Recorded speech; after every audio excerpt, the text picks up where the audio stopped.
قربانی کا وقت کیا ہے؟ تو قربانی جو ہے مخصوص ایام میں مسلمانوں پر لازم ہوتی ہے، اور وہ ایام ذی الحجۃ الحرام کے ہیں، 10 ذی الحجہ، 11 ذی الحجہ اور 12 ذی الحجہ۔ اس کے اندر 3 دن اور 2 راتیں بنتی ہیں، اور وقت کب سے کب تک قربانی کا رہتا ہے تو یہ سماعت فرمائیں۔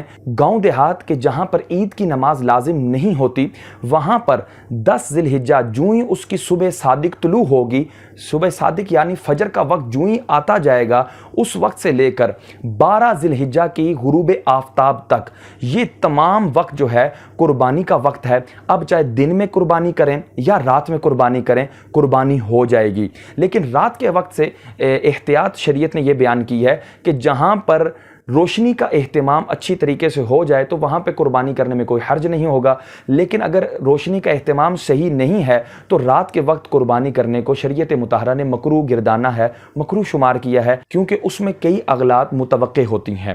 اور جن جگہوں پر عید کی نماز ہوتی ہے جیسے شہر کے اندر، تو وہاں پر جو وقت ہے وہ عید کی نماز کے بعد شروع ہوگا اور 12 کی غروب آفتاب تک رہے گا۔